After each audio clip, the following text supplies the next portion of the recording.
చదువేస్తే ఉన్నమతి పోతుందో లేదా రాజకీయం అంటే అర్థం పర్థం లేకుండా పోతుందో అర్థం కానటువంటిదే ఇప్పుడు బోటు రాజకీయం.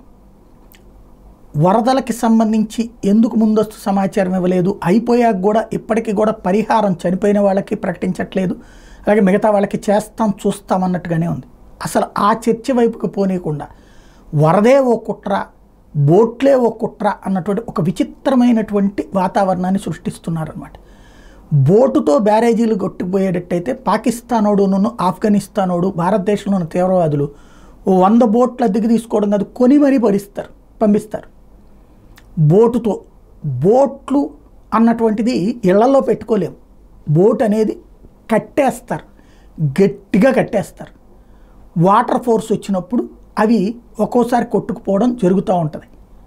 ఇళ్లలో పెట్టిన సామాన్లే కొట్టుకుపోయినప్పుడు బోట్లు కొట్టుకుపోవా? దాని వెనకాల ఆ బోట్కి వైసీపీ రంగేస్తుంది కాబట్టి వాళ్ళు వైసీపీ మనుషులు, వాళ్ళకి తలసిల రఘురామ్తో పరిచయం ఉంది కాబట్టి తలసిల రఘురామ్ మనిషి, నందిగం సురేష్తో పరిచయం ఉంది కాబట్టి నందిగం సురేష్ మనిషి. ఇసుక అక్రమ రవాణా చేసేవాళ్ళు ఇప్పుడు ఎవరికి చేస్తున్నారు అలా ఇసుక అక్రమ రవాణా? ఇప్పుడు ఇసుక ఎవరు తవ్వించుకుంటున్నారు? ఇప్పుడు ఎవరు వాడుకుంటున్నారు ఆ బోట్లని? తెలుగుదేశం వాళ్ళని వైసీపీ అంటుంది. అది పక్కన పెడితే ఇంజన్ తీసేశారు దాంట్లో నుంచి అంటేనే ఆ బోటుని బోర్డింగ్ చేసి పెట్టారు అన్నటువంటి.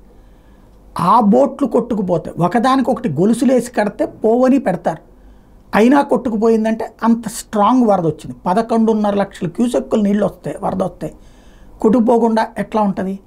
అయితే అది ఉద్దేశపూర్వకంగా కొట్టారు, బ్యారేజీని కూల్చేయడానికి కొట్టారు. ఇది నమ్ముతున్నటువంటి వాళ్ళకి హ్యాట్స్ ఆఫ్.